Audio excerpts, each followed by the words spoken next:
ಎಲ್ರಿಗೂ ನಮಸ್ಕಾರ. ನನ್ನ ಹೆಸರು ಅರುಣ್ ಕುಮಾರ್ ಅಂತೇಳಿ. ನಾನು ಒಂದು 20 ವರ್ಷದಿಂದ ಈ ಪಾರಂಪರಿಕ ವೈದ್ಯ ಪರಿಷತ್ತಿನಲ್ಲಿ ಮೆಂಬರ್ ಆಗಿದ್ದೀನಿ. ಆಮೇಲೆ ಔಷಧಿಗಳನ್ನು ಕೊಡ್ತಾ ಇದ್ದೀನಿ. ಗಿಡಮೂಲಿಕೆ, ನಾಟಿ ಔಷಧಿಗಳೆಲ್ಲ ಕೊಡ್ತಾ ಇದ್ದೀನಿ. ಕಿಡ್ನಿ ಸ್ಟೋನ್ಗೆ, ಪೈಲ್ಸ್ಗೆ, ಗ್ಯಾಸ್ಟ್ರಿಕ್ಕು, ಸ್ಕಿನ್ ಅಲರ್ಜಿ, ಇನ್ನಿತರೆ ಕಾಯಿಲೆಗಳಿಗೆಲ್ಲ ಕೊಡ್ತಾ ಇದ್ದೀವಿ. ಸುಮಾರು ಜನ ತಗೊಂಡು ಖುಷಿಯಾಗಿ ಸಂತೋಷವಾಗಿದ್ದಾರೆ. ಇದು ನನ್ನ ಪಾರಂಪರಿಕ ವೃತ್ತಿಯಾಗಿ ನಾನು ಮಾಡ್ತಾ ಇದ್ದೀನಿ. ಇವತ್ತು ಕೆಲವೊಂದು ಮನೆಯಲ್ಲೇ ಮಾಡ್ಕೊಳ್ಳೋಂಥ ಮನೆಮದ್ದು ಕಾರ್ಯಕ್ರಮಗಳಲ್ಲಿ ನಿಮಗೆ ಉಪಯೋಗ ಆಗೋಂಥದ್ದು, ನೀವು ಮನೆಯಲ್ಲೇ ಮಾಡ್ಕೊಳ್ಳೋಂಥ ಕೆಲವೊಂದು ಗಿಡಮೂಲಿಕೆಗಳನ್ನು ಹೇಳ್ತೀನಿ.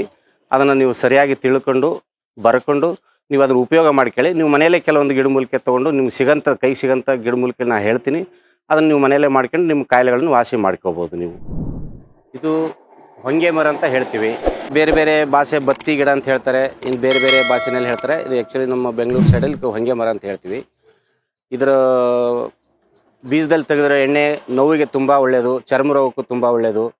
ಆಮೇಲೆ ಇದರ ಎಲೆನ ನಾವು ಕಷಾಯ ಮಾಡಿ ಕುದಿಸಿ ಅದನ್ನು ಸೋಸಿ ಚರ್ಮ ರೋಗದವರು ಬೆಳಗ್ಗೆಯಿಂದ 1 ಸರೆ ಇಲ್ಲ 2 ಸರೆ ಇದ್ರ ಸೊಪ್ಪಿನ ಕಷಾಯದಲ್ಲಿ ಆ ಚರ್ಮ ರೋಗ ಇರೋರು ತೊಳಿತಾ ಹೋದರೆ ಚರ್ಮ ರೋಗ ಸ್ವಲ್ಪ ಗುಣ ಆಗ್ತಾ ಹೋಗುತ್ತೆ. ಅಂದರೆ ಬೇರೆ ಬೇರೆ ಔಷಧಿ ಎಲ್ಲ ಉಪಯೋಗಿಸ್ಬೇಕು. ಇದು ಪ್ರೈಮರಿಯಾಗಿ ನೀವು ಸ್ನಾನಕ್ಕಂತ ಮುಂಚೆ ತೊಳ್ಕೊಂಡ್ರೆ ತುಂಬ ಒಳ್ಳೆಯದು. ಇದರಿಂದ ಆಮೇಲೆ ಇನ್ನೂ ಈ ಥರ ಸುಮಾರು ಕಾಯಿಲೆಗಳಿಗೆ ಇದು ಉಪಯೋಗ ಆಗುತ್ತೆ. ಇದರ ಹೂವು ನೀವು ಬೇಸಿಗೆನಲ್ಲಿ ಒಣಗಿಸಿಟ್ಟು ಅದಕ್ಕೆ ನೇರಳೆ ಹಣ್ಣಿನ ಬೀಜದ ಪೌಡ್ರು, ಇದರ ಹೂವನ್ನು ಎರಡನ್ನು ಒಣಗಿಸಿ ತೊಗೊಳ್ತಾ ಇದ್ದರೆ ಸ್ವಲ್ಪ ಪ್ರಮಾಣ ನಿಮಗೆ ಶುಗರ್ ಕಂಟ್ರೋಲ್ ಬರುತ್ತೆ. ಆದಷ್ಟು ಇದು ನಿಮಗೆ ಶುಗರ್ಗೂ ಸ್ವಲ್ಪ ತುಂಬ ಉತ್ತಮವಾದ ಕೆಲಸವನ್ನು ಮಾಡ್ತಾ ಇದೆ. ನಿಮಗೆ ಇದು ಬೆಟ್ಟದ ನೆಲ್ಲಿಕಾಯಿ ಗಿಡ, ಇದು ತುಂಬ ಶ್ರೇಷ್ಠವಾದ್ದು. ಇದರಿಂದ ನಿಮಗೆ ಉಪಯೋಗ ಏನಂದರೆ, ಶುಗರ್ ಇರೋರು ಇದರ ಜ್ಯೂಸ್ ಕುಡಿಬೋದು. ಡೈಲಿ 1 ಸ್ಪೂನು ಅಥವಾ 2 ಸ್ಪೂನು, ಇಲ್ಲ ಅಂದರೆ ಉಪ್ಪಿನಕಾಯಿ ಹಾಕಿಬಿಟ್ಟು ರೆಗ್ಯುಲರ್ ಉಪಯೋಗಿಸೋದ್ರಿಂದ ಶುಗರು ನಿಮಗೆ ಕಂಟ್ರೋಲ್ ಆಗ್ತಾ ಹೋಗುತ್ತೆ. ಜಾಸ್ತಿ ಆಗೋಕ್ಕೆ ನಿಮಗೆ ಬಿಡಲ್ಲ. ತುಂಬ ಒಳ್ಳೆಯದು ಶುಗರ್ನವ್ರಿಗೆ ಇದು ಉಪಯೋಗಿಸೋದ್ರಿಂದ. ಉಪ್ಪಿನಕಾಯಿ ರೀತಿಯಲ್ಲಾದರೂ ಸರಿ, ಜ್ಯೂಸ್ ರೀತಿಯಲ್ಲಾದರೂ ಇದನ್ನು ಉಪಯೋಗಿಸೋದ್ರಿಂದ ಇದರಿಂದ ಸುಮಾರು ಕಾಯಿಲೆಗಳು ನಿಮಗೆ ಅನುಕೂಲ ಆಗುತ್ತೆ. ಇದನ್ನು ಉಪಯೋಗಿಸ್ಕೋಬೋದು ನೀವೆಲ್ಲ. ಇನ್ನೊಂದು ವಿಶೇಷವಾಗಿ ಸ್ತ್ರೀಯರಿಗೆ ಉಪಯೋಗ ಆಗ್ತಕ್ಕಂಥದ್ದು, ತುಂಬ ಉಪಯೋಗ ಆಗ್ತಕ್ಕಂಥದ್ದು, ಈ ಬಿಳಿ ಸೆರಗು ಹೋಗ್ತಿರೋಂಥವ್ರು ಈ ನೆಲ್ಲಿಕಾಯಿ ಜ್ಯೂಸನ್ನ ಡೈಲಿ 1 ಟೈಮು 2 ಸ್ಪೂನು ನೆಲ್ಲಿಕಾಯಿ ಜ್ಯೂಸು, ಒಂದು ಅರ್ಧ ಕಪ್ಪು ಹಾಲನ್ನು ನೀವು ಕುಡಿತಾ ಹೋದರೆ ಒಂದು 15ರಿಂದ 20 ದಿವಸದೊಳಗೆ ನಿಮ್ಮ ಬಿಳಿ ಸೆರಗು ಹೋಗೋದೆಲ್ಲ ಗುಣ ಆಗುತ್ತೆ. ಹುಷಾರಾಗ್ತೀರ ನೀವು, ತುಂಬಾ ಬೇಗ ಹುಷಾರಾಗುತ್ತೆ. ಇದರಿಂದ ತುಂಬ ಸ್ತ್ರೀಯರಿಗೆ ತುಂಬಾ ಉಪಯೋಗ ಆಗ್ತಾಯಿದೆ ಇದರಿಂದ. ಇದು ನುಗ್ಗೆ ಸೊಪ್ಪಿನ ಗಿಡ. ಇದರಲ್ಲಿ ತುಂಬ ಉಪಯುಕ್ತವಾಗಂಥ ಔಷಧಿ ಗುಣಗಳಿದೆ.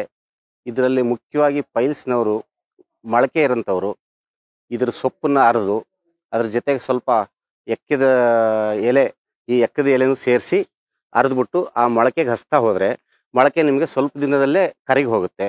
ಆಮೇಲೆ ಈ ಸೊಪ್ಪನ್ನು ನೀವು ಪಲ್ಯ ಮಾಡ್ಕೊಂಡು ತಿನ್ನೋದ್ರಿಂದ, ಕಾಯಿ ಉಪಯೋಗಿಸೋದ್ರಿಂದ ಮೂಳೆಗಳಿಗೆ, ಆಮೇಲೆ ವಾತ ರೋಗದವ್ರಿಗೆ ತುಂಬಾ ಉಪಯೋಗ ಆಗುತ್ತೆ. ಅದ್ರ ಬೇರು ಬಂದು ನಿಮಗೆ ಬೇರಿನ ರಸ ಕುಡಿತಾ ಇದ್ದರೆ ಆ ಗಂಡಸರಿಗೆ, ನರದೌರ್ಬಲ್ಯತೆ ಇರೋಂಥವ್ರಿಗೆ ತುಂಬಾ ಉಪಯೋಗ ಆಗುತ್ತೆ.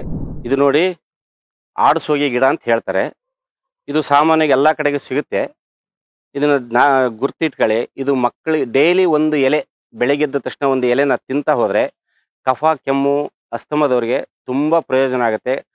ಈ ಮಳೆಗಾಲ, ಚಳಿಗಾಲ ಬಂದಾಗ ಇದ್ರ ಎಲೆ 1 ದಿವಸ ತಿನ್ಕೊಳ್ತಾ ಹೋದರೆ ನಿಮಗೆ ಕಫ, ಕೆಮ್ಮು, ಅಸ್ತಮದವ್ರಿಗೆ ತುಂಬಾ ಉಪಯೋಗ. ಆಮೇಲೆ ಇದನ್ನು ನಿಮಗೆ ಮಳೆಗಾಲ ಆದಮೇಲೆ ಬೇಸಿಗೆನಲ್ಲಿ ನಿಮ್ಗೆ ಆಗಿಲ್ಲ ಅಂದರೆ ಇದನ್ನು ಒಣಗಿಸ್ಬಿಟ್ಟು ಪೌಡ್ರ್ ಮಾಡಿ ಜೇನುತುಪ್ಪದಲ್ಲಿ ತೊಗೊಂಡು ಕೂಡ ನೀವು ಇದರ ಉಪಯೋಗನ ಪಡ್ಕೊಳ್ಬೋದು ನೀವು. ಇದು ತುಂಬಾ ಉಪಯೋಗ ಆಗುವಂಥದ್ದು. ನೀವು ಇದರೊಂದು ಕಡ್ಡಿ ಕಟ್ ಮಾಡಿ ಮನೆ ಹತ್ರ ಹಚ್ಚಿದರೆ ಇದು ತನ್ನಷ್ಟು ತಾನೇ ಬೆಳೆಯುತ್ತೆ, ಚೆನ್ನಾಗಿ ಬೆಳೆಯುತ್ತೆ. ಸ್ವಲ್ಪ ನೀರಿದ್ರೆ ಸಾಕು. ಇದಕ್ಕೆ ಎಲ್ಲ ಕಡೆಗೂ ಬೆಳೆಯುತ್ತೆ, ಎಲ್ಲ ಕಡೆಗೂ ಸಿಗುತ್ತೆ. ಇದು ನೋಡಿ ಸರ್, ಇದಕ್ಕೆ ನಾವು ಕರಿಲೆಕ್ಕೆ ಗಿಡ ಅಂತ ಹೇಳ್ತೀವಿ. ಇದರೊಳಗೆ ಇನ್ನೊಂದು ಗಿಡ ಬರುತ್ತೆ, ಬಿಳಿ ಲೆಕ್ಕೆ ಅಂತಲೂ ಬರುತ್ತೆ. ಆದರೆ ಅದರೊಳಗೂ ಔಷಧಿ ಗುಣ ಇದೆ. ಅದಕ್ಕಂತೂ ಇದು ಇನ್ನೂ ಉತ್ತಮವಾದ ಔಷಧಿ ಗುಣ ಇದರೊಳಗಿದೆ. ಇದು ಒಂದು ಸೈಡ್ ನೋಡಿದ್ರೆ ನಿಮಗೆ ನೀಲಿ ಕಲರ್ ಕಾಣುತ್ತೆ, ಇನ್ನೊಂದು ಸೈಡ್ ನೋಡಿದ್ರೆ ಹಸಿರು ಕಲರ್ ಕಾಣುತ್ತೆ. ಇದು ಮನೆ ಹತ್ರನೂ ಬೆಳಿಬೋದು ಒಂದು ಕಡ್ಡಿ ಹಚ್ಚಿದರೆ. ಇದರಲ್ಲಿ ಏನು ಗುಣ ಇದೆ ಅಂದರೆ, ನೀವು ಯಾವ್ದಾರು ಹೊಂಗೆ ಎಣ್ಣೆಲ್ಲಾಗಲಿ, ಇನ್ನೊಂದು ಬೇರೆ ಯಾವುದೇ ಕೊಬ್ಬರಿ ಎಣ್ಣೆಲ್ಲಾಗಲಿ ಇದ್ರ ಸೊಪ್ಪನ್ನು ಕುದಿಸಿ ನೋವಿರೋರಿಗೆ ಹಚ್ತಾ ಹೋದರೆ ನೋವು ಕಮ್ಮಿ ಆಗುತ್ತೆ. ಇದರೊಳಗೆ ಕೆಲವೊಂದು ವಿಷಜಂತುಗಳು ಕಚ್ಚಿದಾಗ ಇದರ ರಸನ ಕುಡಿಸಿದರೆ ಆ ವಿಷ ಕೂಡ ಇಳಿದು ಹೋಗುತ್ತೆ. ಇದರಲ್ಲಿ ತುಂಬ ಔಷಧಿ ಗುಣ ಇದೆ. ಇದು ಅಪರೂಪವಾಗಿರುತ್ತೆ.